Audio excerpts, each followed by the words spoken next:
Just a month ago, the monotonous life in Nevada pushed me and my two friends into a terrifying adventure. Charles, who always found the strangest locations, showed us a mysterious Instagram account with the information, "Dozens of abandoned mines in the Mojave Desert if you know where to look." So I, Charles, and James drove my Jeep Wrangler deep into the desert, following GPS coordinates to a completely isolated location. After hours of driving through the desolate landscape, we discovered a dilapidated wooden structure on a hillside, the entrance to an abandoned mine. Charles threw a rock into the pitch-black hole, and we listened to the chilling echo. Thud, thud, thud, then terrifying silence. Equipped with flashlights and masks, we began to descend the steep path deep underground, unaware that we were entering a nightmare. The tunnel opened into a labyrinth with rotting wooden pillars and rusty rails. The air was suffocating, with the smell of metal and decaying wood mixing together.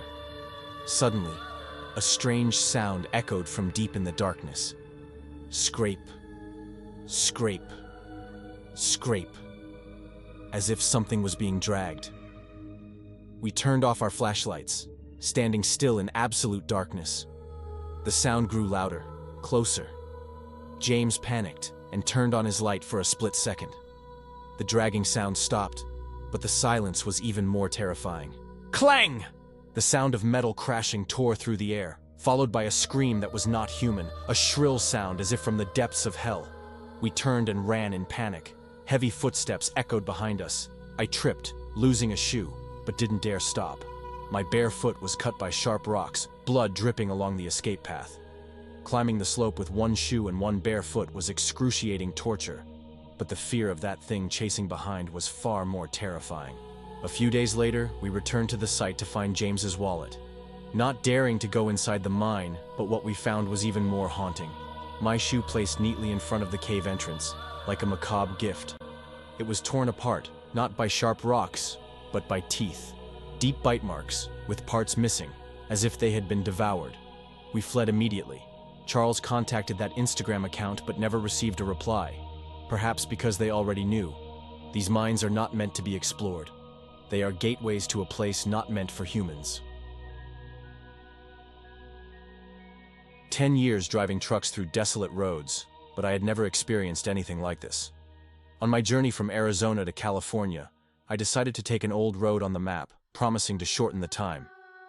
It appeared as a straight line through the Mojave Desert. It'll be fine, I thought. Surely people use this road. But the deeper I went, the narrower the road became. No passing vehicles, no houses, no signs of life. It was as if everything had disappeared. As the sun set, I pulled over to rest. With the engine off, the desert fell into complete silence. Then I heard it. Soft sounds like footsteps around my truck. At first, I thought it was wildlife, but something about the sound wasn't right. Curious, I stepped outside. Only vast desert and pitch-black sky. Not a soul in sight, but the sounds continued, as if someone was moving, retreating, then advancing. I returned to the truck and drove on, but the strange feeling wouldn't disappear. Exhausted, I decided to stop at a small village. Driving in, I noticed a few people standing outside, watching me with strange gazes. In a small cafe, I sat in a hidden corner, trying to relax. Suddenly, a man covered in desert dust approached and sat at my table. "You came from that empty road, didn't you?" he asked, visibly worried. When I nodded, he looked at me with serious eyes.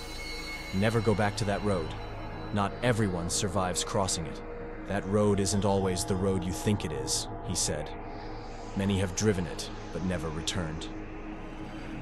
Then he stood up and disappeared, leaving me with unexplainable stories. As I left the village, I drove through a hazy dust storm. Suddenly, I saw a figure standing in the middle of the road, motionless, just standing there. As I got closer, I realized this wasn't an ordinary person. Their face seemed blurred, covered by a thick layer of dust. Heart pounding, I accelerated and rushed past. Looking in the rearview mirror, the figure remained standing there, unmoving, even though my truck had rushed past. I drove non-stop, as if escaping a nightmare. When I finally reached an area with streetlights and buildings, I allowed myself to breathe. I never told the story to anyone, but the words of the man in the cafe haunt me every day. Perhaps I had crossed somewhere no one should go. A place among the vast desert strips where the boundary between reality and illusion becomes blurred. And perhaps someday, someone else will face what I experienced. I'm a wildlife photographer, working on research projects involving rare animals. One day, I was assigned to a remote desert area in Nevada, a place hardly anyone visits, except for a few researchers and conservationists. I arrived in the blazing afternoon heat, with temperatures soaring above 40 degrees Celsius.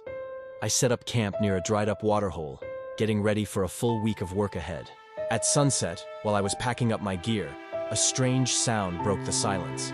At first, I thought it was just the wind across the sand, but then I realized it was footsteps. Turning around, I saw a figure standing about 100 meters away. They didn't move, dressed in a strange outfit. A chilling atmosphere suddenly surrounded me.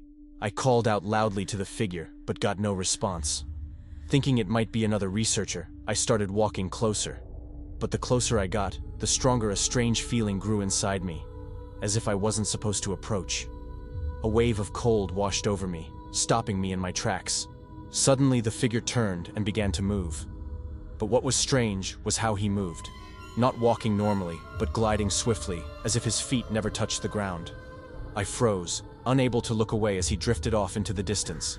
Back at camp, I couldn't shake the feeling of being watched. I lay in my tent, unable to sleep. The wind flapping against the canvas made eerie sounds. Every time I closed my eyes, the image of that shadowy figure came back to haunt me. The next morning, I left the area without taking another photo. On my way back, I ran into a group of researchers and asked if anyone had been in the area the night before. They said I was the only one out there. Since that day, I've never returned to the desert alone. I still do my job, but I can't forget what I saw. The desert is a place of mystery and danger. There are things out there that perhaps we're not meant to understand.